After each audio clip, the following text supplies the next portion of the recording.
नमस्कार साथियों, स्वागत है आपका बैंकर साथी चैनल में। साथियों, जेआईबी एग्ज़ाम के लिए हमारी वीडियो लेक्चर सीरीज़ चल रही है, जिसमें अभी हम पेपर 1 के वीडियो लेक्चर्स बना रहे हैं। यूनिट 1 से लेकर यूनिट 10 तक के वीडियो लेक्चर्स मैं ऑलरेडी बना के और बैंकर साथी चैनल पर अपलोड कर चुका हूँ।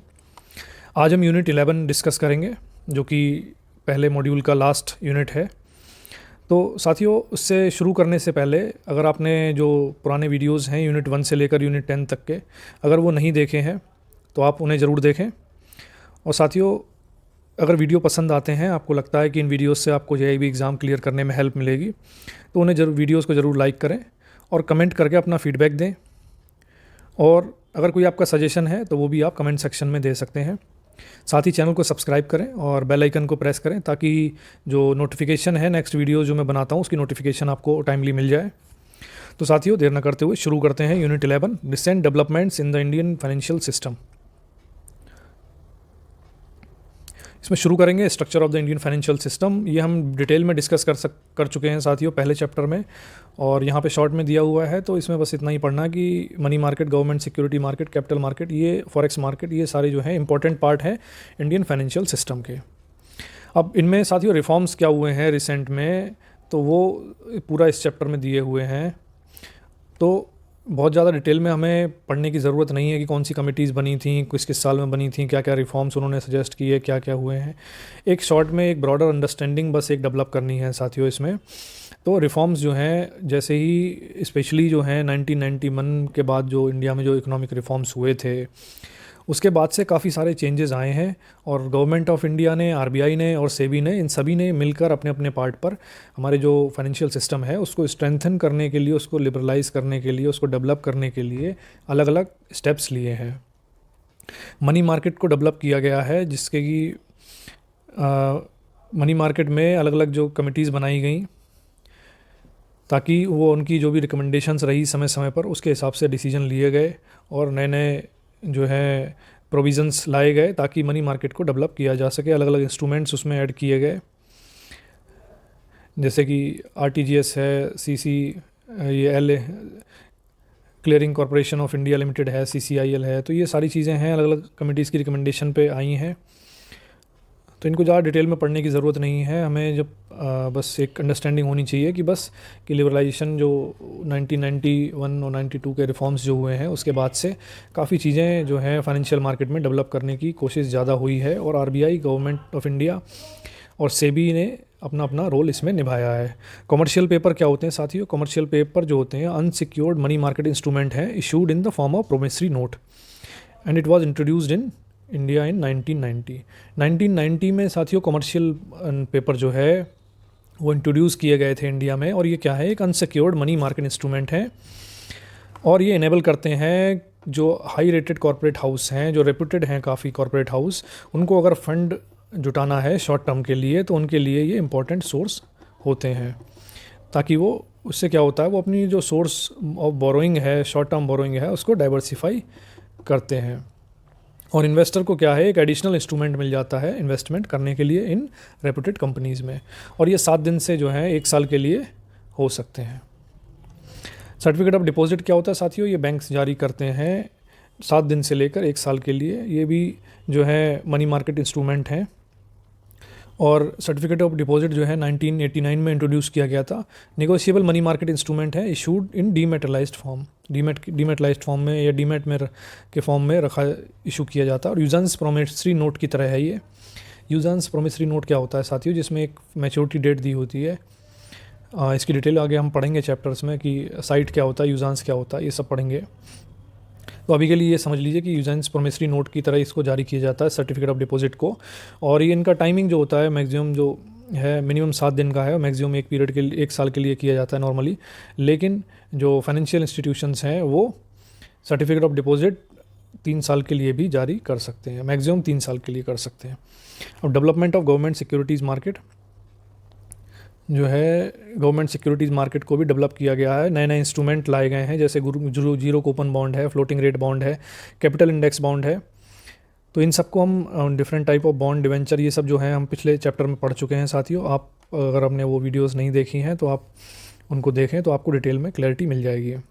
तो तो साथियों अलग अलग तरह के जो government securities time to time लाई गई और अलग अलग रिकमेंडेशन जो थी उसके हिसाब से, और इसमें से 3 जो जब FRBM एक्ट जो है हमारा जब वो लागू किया गया तो उसमें 3 पॉइंट जो थे वो डिस्कस ज़्यादा इम्पोर्टेंट थे, वो डिस्कस किए गए।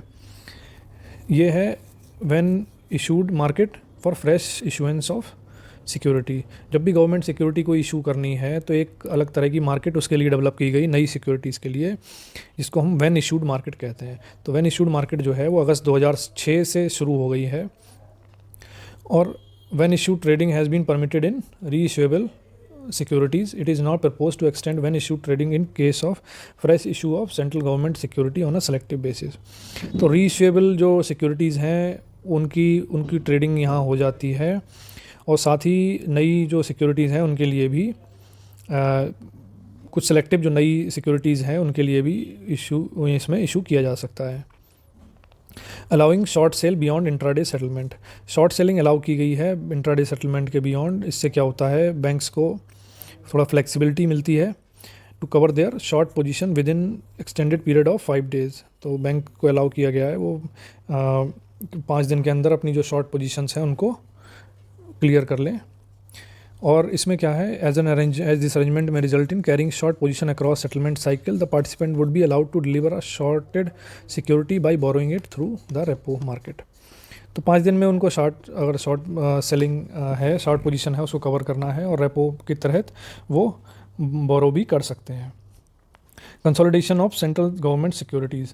तो आरबीआई को लगता है कि सेंट्रल गवर्नमेंट सिक्योरिटीज़ जो हैं उनको डेवलप करने की ज़रूरत है, उनमें लिक्विडिटी इन्हेंस करने की ज़रूरत है और उनकी प्राइसिंग इम्प्रूव करने की ज़रूरत है।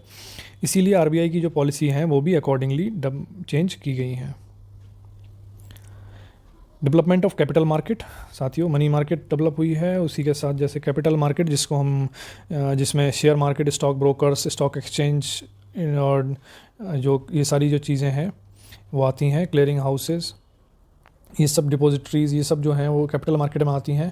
तो इनमें भी काफ़ी ज़्यादा मॉडिफिकेशंस जो डेवलपमेंट हुए हैं पिछले कुछ सालों में, और कई सारी कमिटीज़ जो बनाई गई हैं समय समय पर उनके रिकमेंडेशन के हिसाब से। सेबी भी लाया गया, सेबी रेगुलरली मॉनिटर करता है मार्केट को, market movement and oversee the activity of the stock exchange.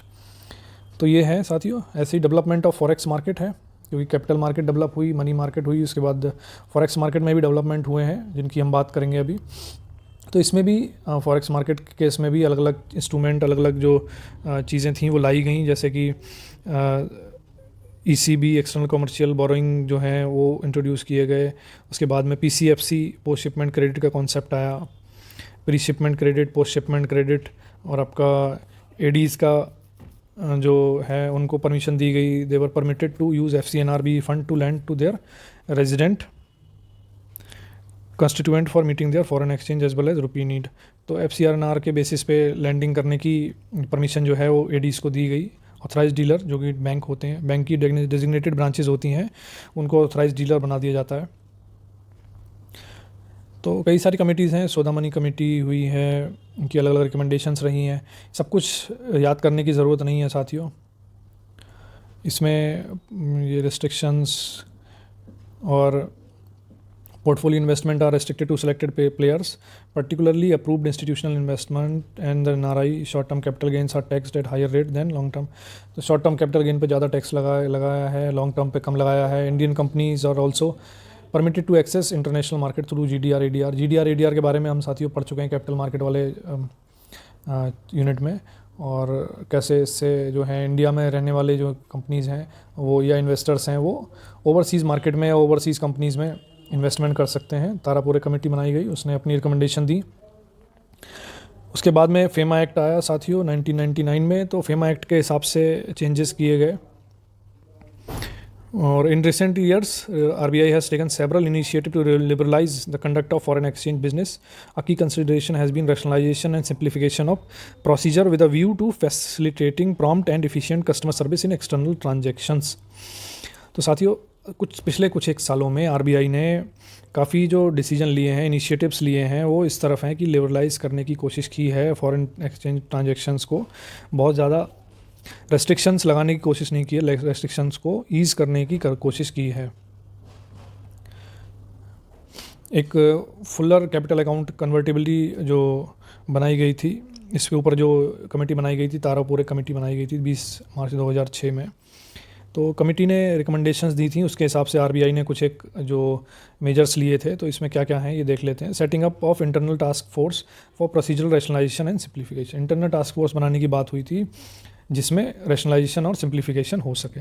Enhancement of limit under liberalised remittance scheme. Resident individual would henceforth be free to remit up to $125,000 per financial year for any current और capital account transaction. तो ये जो limit थी outward remittance की, तो उसकी limit जो है इनहेंस करके 1,25,000 तक जो इंडियन रेजिडेंट हैं वो रेमिट कर सकते हैं, $1,25,000 के, या फिर किसी और करेंसी में करते हैं तो उसके इक्विवेलेंट जो है अमाउंट रेमिट कर सकते हैं। नेपाल और भूटान के लिए भी the existing facility for private travel other than Nepal Bhutan up to $1 per financially will continue to be available. तो साथ ही extending facility for gift donation, इन सब में भी पैसा भेज सकते हैं। Liberalization of exchange earners foreign currency account. All categories of foreign currency earners may henceforth retain up to 100% of their foreign currency earning in their exchange earner foreign currency account with a view to provide the facility uniformly to all eligible residents. साथियों ये क्या है, एक EFC account की facility दी गई उन लोगों के लिए जिनको फ़ॉरेन से पैसा आता है, फॉरेन करेंसी अकाउंट खोला गया। EFC अकाउंट जो है वो रुपीज़ में नहीं खोला जाता साथियों। EFC अकाउंट या तो US डॉलर में या यूरोज़ में, अलग अलग जो परमिटेड करेंसीज़ हैं उनमें खोला जाता है। उसमें क्या होता है, जो भी जो फॉरेन प्रोसीड्स हैं जो दूसरी करेंसी में आई हैं तो उनको करेंसी कन्वर्ट करने की ज़रूरत नहीं है। वो डायरेक्टली उसी करेंसी में जिस करेंसी में पैसा आया, मान लीजिए अगर किसी अकाउंट में कहीं से US से अगर कोई पैसा आया है वो डॉलर में है तो उसको रुपये में कन्वर्ट करके स्टोर करने की ज़रूरत नहीं है। सीधे सीधे डॉलर में ही उसी करेंसी में ही उसके अकाउंट में वो रह जाएगा। Liberalise procedure with regard to project and service export. तो प्रोजेक्ट और सर्विस एक्सपोर्ट के लिए भी लिबरलाइज्ड जो है प्रोसीजर्स किए गए हैं, थोड़े से आसान किए गए हैं। Enhancement of banks borrowing from overseas. तो बैंक की बोरोइंग को इन्हेंस कर दिया गया है, ओवरसीज़ से ज़्यादा बैंक बोरोइंग कर सकते हैं। Increased access to external commercial borrowing. External commercial borrowing को एक्सेस बढ़ा दी गई है। Higher flexibility for establishing of office abroad. जो लोग अपना ऑफिस अब्रॉड सेटअप करना चाहते हैं उनको थोड़ी फ्लेक्सिबिलिटी दी है, नियमों में छूट थोड़ी दी है। Enhancement of FII investment limit in government securities. FII जो फॉरेन इंस्टीट्यूशनल इन्वेस्टर हैं वो जो इन्वेस्ट करते हैं इंडिया में, उनको गवर्नमेंट सिक्योरिटीज़ में इन्वेस्ट करने की छूट जो है, उनकी लिमिट जो है वो इन्हेंस की गई है। Enhancement of ceiling in overseas investment by mutual fund. Mutual fund की जो ओवरसीज़ इन्वेस्टमेंट है उसकी सीलिंग जो है, कितना मैक्सिमम वो इन्वेस्ट कर सकते हैं, उसको बढ़ा दिया गया है। Liberalisation of forward contract regulation. तो फॉरवर्ड कॉन्ट्रैक्ट के जो रेगुलेशंस हैं उनको लिबरलाइज किया गया। फॉरवर्ड कॉन्ट्रैक्ट अगर आप नहीं जानते तो वैसे मैंने पहले डिस्कस किया हुआ है, शॉर्ट में बता देता हूँ साथियों। फॉरवर्ड कॉन्ट्रैक्ट जैसे कई लोग जिनकी फॉरेन करेंसी में डीलिंग होती है तो वो फॉरवर्ड कॉन्ट्रैक्ट बुक कर लेते हैं, क्योंकि करेंसी का रेट सेम नहीं रहता। अभी मान लीजिए डॉलर के मुकाबले रुपया 70-72 पे है, तो हो सकता है जब 6 महीने बाद उनका पेमेंट आए तो उन्हें लगता है कि ऐसा ना हो कि उसका रेट चेंज हो जाए, कम हो जाए, ज़्यादा हो जाए, तो वो अपना उससे जो करेंसी जो एक्सचेंज है उससे लॉस ना हो, उसकी वजह से अभी से एक अमाउंट फ़िक्स कर लेते हैं, बैंक के साथ में एक एग्रीमेंट कर लेते हैं कि उस समय चाहे जो भी रेट रहा हो, हम तो इसी रेट पर, आज जो हमने अमाउंट फ़िक्स कर लिया है उसी रेट पे हमें कन्वर्ट होकर पैसा मिलना चाहिए। तो उसे फॉरवर्ड कॉन्ट्रैक्ट कहते हैं साथियों। Data collection and monitoring. Data collection और मॉनिटरिंग भी बढ़ा दी गई। इसके अलावा साथियों ये तो सारे मेजर्स थे जो तारापुरे कमेटी के हिसाब से जो आरबीआई ने सजेस्ट किए हैं। इसके अलावा जो और मेजर्स क्या लिए हैं, delegation of power to AD banks, authorise dealer banks with regard to bank guarantee and LC to cover temporary trade related credit. जो ऑथराइज डीलर बैंक हैं साथियों, एडी बैंक होते हैं, एडी ब्रांचेज होती हैं, जो बैंक्स हैं उनकी कुछ एक ब्रांचेज हैं, उनको डेजिग्नेट कर दिया जाता है एडी ब्रांचेस की तरह, और वो जो है उनको परमिशन होती है कि वो फॉरेन एक्सचेंज ट्रांजैक्शन कर सकती हैं। सारी बैंक ब्रांचेज जो हैं वो फॉरेन एक्सचेंज की ट्रांजैक्शन नहीं करती हैं, कुछ एक सिलेक्टेड ब्रांचेस करती हैं जिनको ऑथराइज डीलर कहा जाता है। तो इसमें क्या है साथियों, इसमें इन ब्रांचेस को बैंक गारंटी और एलसी को लेकर कुछ पावर्स जो हैं डेजिग्नेट की गई हैं, उनकी कुछ पावर्स जो हैं वो बढ़ाई गई हैं ताकि वो आसानी से इनको डील कर सकें। Remittances out of NRO account.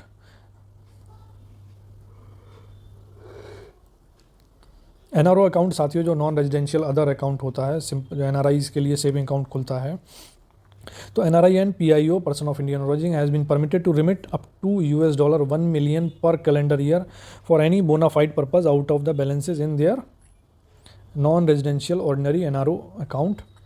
The amount credited to the NRO account would also represent the sales proceed of immovable property acquired by the non-resident concerned out of his or her resources in India or procedure. तो साथियों इसमें एक ये है मोटा मोटी कि 1 million पर कैलेंडर ईयर रेमिट कर सकते हैं एनआरओ अकाउंट से, और इसमें जो है जो प्रॉपर्टी अगर उन्होंने कोई सेल की है उसका पैसा है जो कि इंडिया में जो रिसोर्सेज हैं उसकी प्रोसीड से अगर वो आया है तो are now subject to any lock in. The sales proceed of immovable properties are now not subject to any lock in period. तो पहले लॉक इन पीरियड हुआ करता था इसमें, अब वो लॉक इन पीरियड हटा दिया गया है जो आईपी की सेल्स प्रोसीड्स पे लगा था. Regulatory framework for the Indian financial system. साथियों जैसे कि हम जानते हैं आरबीआई के पास सुपरवाइजरी पावर है, इंडियन फाइनेंशियल सिस्टम को रेगुलेट करने का काम आरबीआई का है. और आरबीआई क्या करता है, आरबीआई ने एक डिपार्टमेंट बना रखा है. वो डिपार्टमेंट जो है बोर्ड ऑफ फाइनेंशियल सुपरविज़न जिसे कहते हैं, बोर्ड ऑफ फाइनेंशियल सुपरविज़न के थ्रू आरबीआई जो है फाइनेंशियल सिस्टम पे नज़र रखता है. The board was constituted in November 1994 as a committee of Central Board of Director of RBI. Primary objective of Board of Financial Supervision is to undertake consolidated supervision of the financial sector comprising commercial bank, financial institutions, non-banking finance companies. तो साथियों ये है इनका जो board of financial supervision है उसके through RBI नज़र रखता है. इसका प्राइमरी ऑब्जेक्टिव जो है वो यही है कि बैंक्स पे और कोऑपरेटिव बैंक्स पे इन सब पे नज़र रखना.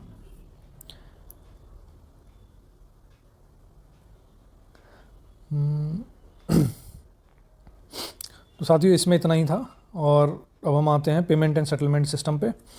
तो पेमेंट एंड सेटलमेंट सिस्टम साथियों जैसे कि आपने देखा होगा, हमें बैंक में कभी भी जाते हैं, ब्रांच में जो भी हैं, वो काफ़ी पैसा लेन देन जो होता है, पेमेंट्स जो होती हैं वो काफ़ी ज़्यादा पहले पेपर फॉर्म में होती थी. अब धीरे धीरे जो आरबीआई की कोशिश है वो यही है कि इसको पेपर सिस्टम को कम करके और इनको इलेक्ट्रॉनिक फॉर्म में किया जाए.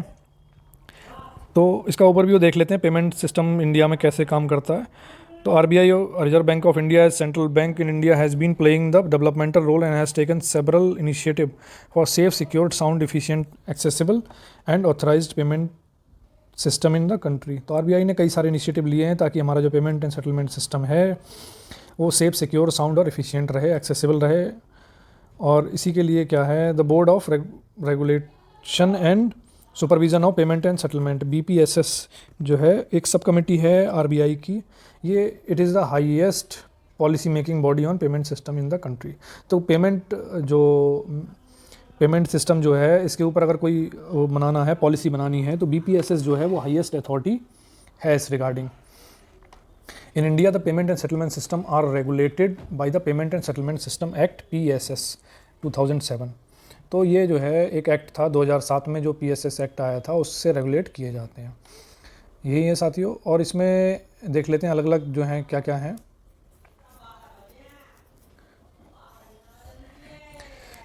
Initiative taken bye reserve bank. Initiative reserve bank में कौन कौन से लिए हैं, जैसे पेपर बेस्ड सेटलमेंट जो है, use of paper based instrument like cheque, draft and like account for nearly 60% of the volume of total non cash transaction in the country.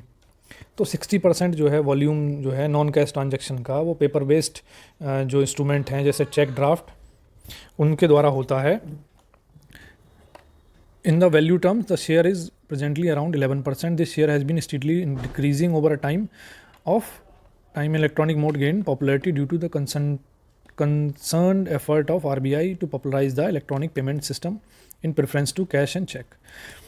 साथियों ये जो पेपर बेस्ड पेमेंट हैं जो कि चेक और draft के थ्रू किए जाते हैं, ये अभी काफ़ी ज़्यादा अमाउंट में है. 11% इनकी, मतलब 60% जो है ऑफ द वॉल्यूम जो है वो होते हैं, और शेयर जो है वैल्यू टर्म्स में जो है ये 11% है. और इनका शेयर जो है धीरे धीरे कम हो रहा है क्योंकि जो आरबीआई की तरफ से, गवर्नमेंट की तरफ से काफ़ी ज़्यादा एफर्ट्स किए जा रहे हैं कि इलेक्ट्रॉनिक ट्रांसफ़र को प्रमोट किया जा रहा है. इसीलिए जो पेपर वेस्ट है उनको कम किया जा रहा है। और पेपर वेस्ट काफ़ी ज़्यादा इंपॉर्टेंट है इंडिया में, अभी भी काफ़ी ज़्यादा अमाउंट में होते हैं, तो इसीलिए MICR टेक्नोलॉजी को इंट्रोड्यूस किया गया था, जिससे कि ये जल्दी मतलब इनमें क्लियरिंग हो और जल्दी जो ट्रांसफ़र हो उनकी स्पीड बढ़े, प्रोसेसिंग ऑफ चेक्स जल्दी हो। CTS 2010 स्टैंडर्ड्स लाए गए थे। अब इलेक्ट्रॉनिक पेमेंट क्या होता है साथियों? The initiative taken by RBI in the मिड-80s and early 90s focus on technology based solution for the improvement of payment and settlement system infrastructure. तो ये इलेक्ट्रॉनिक ट्रांजेक्शन्स लाए गए थे, जिसमें NEFT लाया गया था, और इलेक्ट्रॉनिक क्लियरिंग सर्विसेज हैं ECS, जिसे हम कहते हैं कॉमनली क्रेडिट।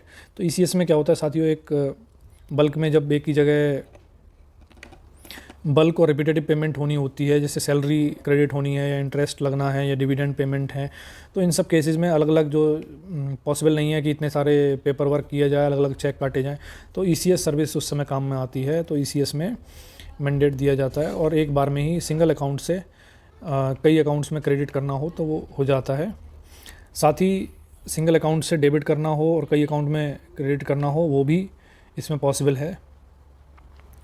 तो साथ और रीजनल ECS क्या है, नेक्स्ट टू नेशनल ECS है एक, और रीजनल ECS भी लागू किया गया 2009 में।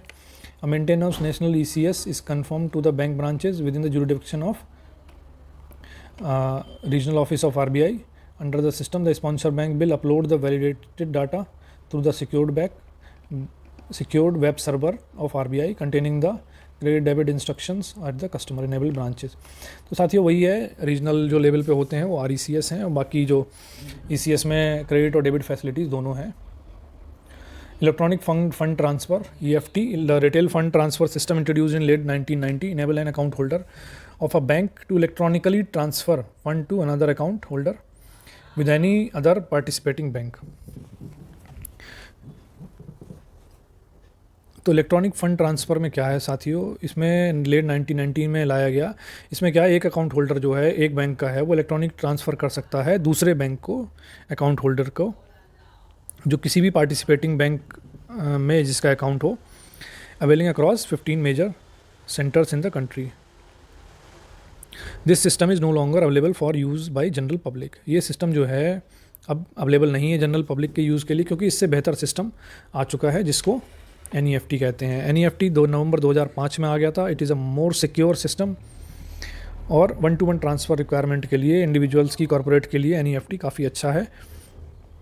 NEFT provide for batch settlement at hourly intervals. तो बैच सेटलमेंट होते हैं इनके आवरली इंटरवल के हिसाब से, और इसमें कोई मिनिमम या मैक्सिमम जो है पेमेंट लिमिट भी नहीं है। इसके साथ ही RTGS सिस्टम है। RTGS में जो 2 लाख से ऊपर की ट्रांजेक्शन्स हैं उनको RTGS के द्वारा भी भेजा जा सकता है, और रियल टाइम सेटलमेंट होता है, रियल टाइम ग्रॉस सेटलमेंट इसका नाम है। और रियल टाइम का मतलब है कि एज सुन एज जो पेमेंट जो भेजा जाता है वो तुरंत ही सेटल होता है। इसमें बैच सिस्टम नहीं है, तो काफ़ी फास्ट है ये। Clearing corporation of India limited CCIL जो है अप्रैल 2001 में बनाया गया था by banks.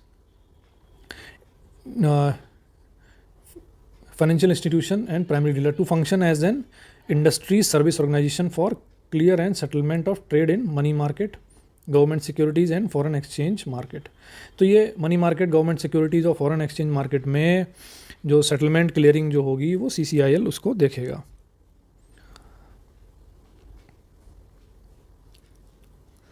Other payment systems क्या हैं साथियों? बाकी पेमेंट सिस्टम जो चल रहे हैं वो प्रीपेड पेमेंट सिस्टम। आजकल प्रीपेड जो कार्ड्स का बहुत ज़माना है, आपने सुना होगा। तो prepaid instrument are payment instrument that facilitate purchase of good and service against the value stored on these instrument. तो वैल्यू पहले से उन इंस्ट्रूमेंट में स्टोर होती है, और उन इंस्ट्रूमेंट्स के द्वारा आप गुड्स और सर्विसेज परचेज कर सकते हैं।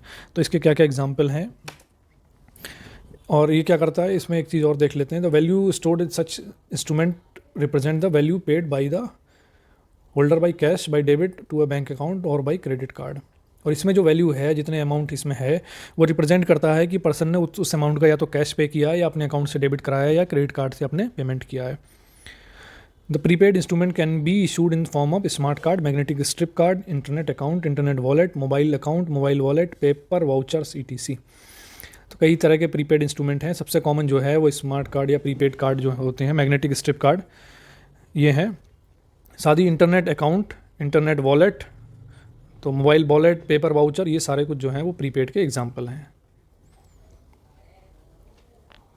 मोबाइल बैंकिंग सिस्टम, जैसे इंटरनेट बैंकिंग सिस्टम है उसी के साथ अब मोबाइल बैंकिंग सिस्टम का भी चलन बढ़ गया है। और मोबाइल से ही आप अपने जो फैसिलिटी दी गई है पब्लिक को कि वो अपना मोबाइल बैंकिंग अकाउंट एक्टिवेट करके और अपना ट्रांसफ़र कर सकते हैं पैसे, या मंगा सकते हैं या भेज सकते हैं। एटीएम पीओएस, तो एटीएम जो है, एटीएम्स आप जानते ही हैं, एटीएम जो उसके बाद शुरू करे हैं रिसेंट में, और पॉइंट ऑफ सेल टर्मिनल, जिससे कि ये सब शुरू करने का जो था, जो पर्पस था वो यही था कि साथियों कम से कम जो पेपर जो करेंसी में डील कर रहे हैं हम, कैश में या फिर जो चेक्स में जो डील कर रहे हैं, इन सबको रिड्यूस किया जाए और कन्वीनियंस मिले पब्लिक को। तो इसमें ज़्यादा कुछ पढ़ने की ज़रूरत नहीं है साथियों। एनपीसीआई क्या है? National payment corporation of India. The reserve bank encourage the setting up a National Payment Corporation of India (NPCI) to act as an umbrella organization for operating various retail payment system in India।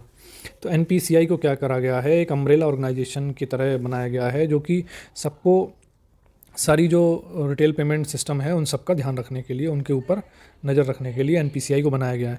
NPCI became functional in early 2009। 2009 से NPCI जो है function कर रही है। And it has taken over National Financial Switch (NFS) from Institutes of Development and Research in Banking Technology।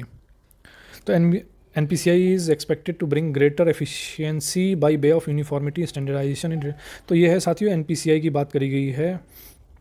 NPCI 2009 से चल रहा है और इसको अम्ब्रेला ऑर्गेनाइजेशन की तरह इंट्रोड्यूस किया गया है।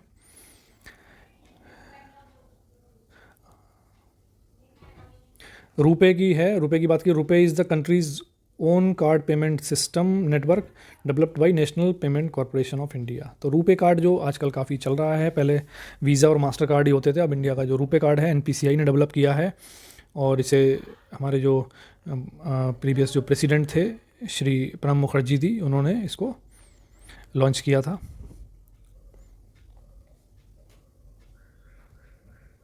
Oversight of payment and settlement system. Oversight payment settlement system जिसमें कि सेफ्टी और एफिशिएंसी प्रमोट करने की बात होती है। Monitoring exist and plan system, assessing them against these objective and where necessary introducing change. तो इनको देखना, पेमेंट एंड सेटलमेंट सिस्टम को, जहाँ नेसेसरी हो वहाँ पे चेंज करना।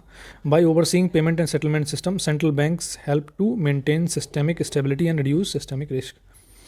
और इन सभी चीज़ों को देख के, इनको मैनेज करके, जो सेंट्रल बैंक है वो सिस्टेमिक रिस्क जो है, पूरे सिस्टम की जो रिस्क है उसको बचाते हैं और पब्लिक का कॉन्फिडेंस इन इलेक्ट्रॉनिक जो पेमेंट सिस्टम है उनमें बढ़े, उसके लिए कोशिश करते हैं।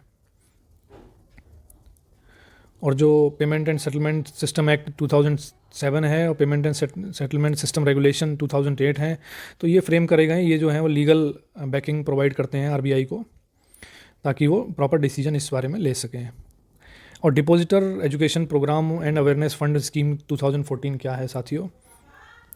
Pursuant to the amendment of the Banking Regulation Act 1949, Section 26A has been inserted in that act, empowering RBI to establish Depositor Education and Awareness Fund. Utilization of the fund, साथियों कोई भी अगर जो अमाउंट है वो unclaimed रहता है किसी अकाउंट में 10 साल तक, तो उसको जो है एक फ़ंड में ट्रांसफ़र कर दिया जाता है। वो अगर कोई क्लेम नहीं करता है, बैंक में किसी अकाउंट में रहता है, तो उसका एक फ़ंड बनाया गया है। और जब 10 साल पूरे होने के बाद में विदिन 3 मंथ्स वो पैसा उस अकाउंट से ट्रांसफ़र होकर उस फंड में जमा हो जाता है।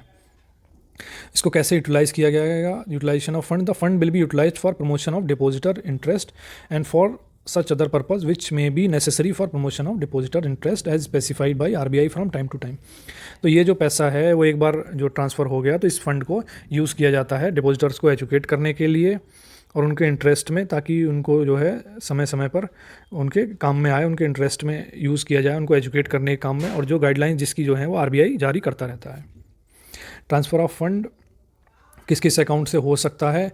अगर 10 साल तक पैसा इनमें से किसी भी अकाउंट में पड़ा है और वो अनक्लेम्ड है, तो वो ट्रांसफ़र होकर इस फंड में चला जाएगा। जैसे कि सेविंग अकाउंट में अगर है तो फिक्स में है, या RD में है, या करंट अकाउंट में है, या किसी और डिपॉजिट में है किसी और फॉर्म में, कैश क्रेडिट अकाउंट में अगर क्रेडिट पैसा है तो loan account after due appropriation by banks, loan account में अगर कोई एक्स्ट्रा पैसा जमा है या मार्जिन मनी है issue against the letter of credit, guarantee, security deposit, outstanding telegraphic transfer, mail transfer, demand draft, तो इनमें से अगर कोई भी है वो 10 साल से अगर वो है, अगर उसको क्लेम नहीं किया गया है तो वो पैसा जो है इस फंड में चला जाएगा, जिससे कि डिपो जो यूटिलाइजेशन जो है डिपॉजिटर्स जो हैं उनकी एजुकेशन में खर्च किया जाएगा।